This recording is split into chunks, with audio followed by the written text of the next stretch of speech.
Hey guys, what's up? So if you have been following the channel, then you know that Samsung is sort of merging the Galaxy S and the Note series of devices, which is what a lot of people were actually wanting Samsung to do for quite a long time. You see, with advances in technology, the way people use their phones changed quite a bit.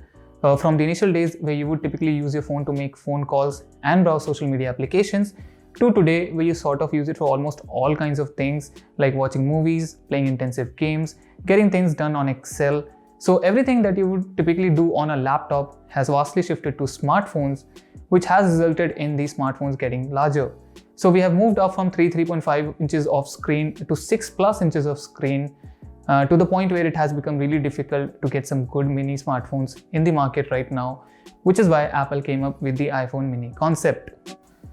So for Samsung, which kind of invented the large screen phone niche with the Galaxy Note series, it was getting really difficult to differentiate between the Note and the S series, and eventually it came to a point where the only difference was the S Pen that you got with the Note series and not an S series device. So the fact that Samsung will release the S22 Ultra with an S Pen built in like the Note series makes sense, and a lot of people were happy that the Note series lives on. But where the Note represented the power users who sort of wanted everything from their phone, they were disappointed to know that the S22 Ultra won't have a microSD card slot. However, according to Sam Mobile, Samsung is planning to release a variant of the S22 Ultra with a whopping 1 TB of built-in storage, which although isn't as versatile as having a microSD card slot where you could just swap cards for a new one, does offer you the ability to store a lot of content on the smartphone itself before running out of storage. Now the S22 Ultra is going to be equipped with a lot of new features like 8K video recording, so having 1 TB of internal storage does prove to be useful for some people. I'm also sure that this variant of the Ultra will have at least 16 GB of RAM, which is just icing on the cake. Moving on, so Samsung has released a new teaser named Playtime is Over for the Exynos 2200 and will be announcing it on the 11th of January, as you can see in the video. Ever since Samsung announced their partnership with AMD, people have been really eager to see what they can achieve with AMD GPU inside the Exynos, which has been struggling to compete against its Snapdragon counterpart, especially in terms of the GPU. And this is exactly where AMD comes into the picture. Having expertise in graphics department in the PC industry, it remains to be seen if AMD will be able to revive Exynos and make it compete against the Apple and the Snapdragons of the world. However, it looks like it might not be able to do so if you consider this latest leak from Ahmed on Twitter, which sheds light on the CPU and GPU gains of the Exynos 2200 compared to the Exynos 2100 on the S21 series.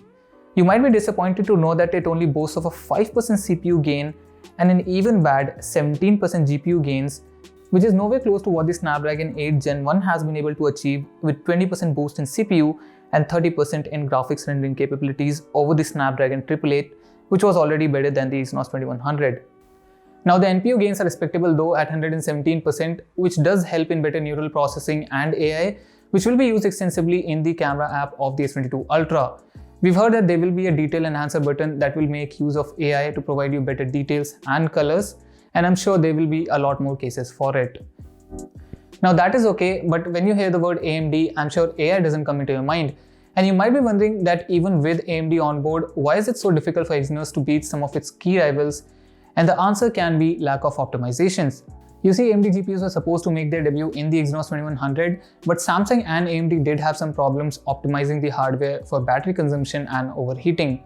So although the S22 series will see AMD GPUs inside, but the true potential will be utilized post a couple of iterations in the second or third generations, like the 108 megapixel camera, which has been there since the S20 Ultra, but the true potential will only be utilized in the S23 Ultra.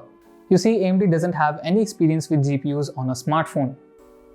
Speaking of cameras, and Samsung will be equipping the S23 Ultra with a 200 megapixel camera. So they've already unveiled their plans to rival the human eye by the year 2025. So it does make sense for them to move from 108 megapixels to 200 megapixels on the next iteration of the S flagship, which is insane. They might use a recently announced SSL HP1 for this purpose, or a special variant of the same, since the HP1 would be used in a Xiaomi flagship next year, but you should expect better details in images and videos. That being said, it would be really interesting to see a 576 megapixel camera on a phone and compete it against the human eye, which is like the best camera. So that's it for this video. Do let me know what do you think about this down in the comments. Also, don't forget to subscribe to the channel for more tech videos like this coming your way. I'll see you all in the next one. Till then, bye bye and stay safe.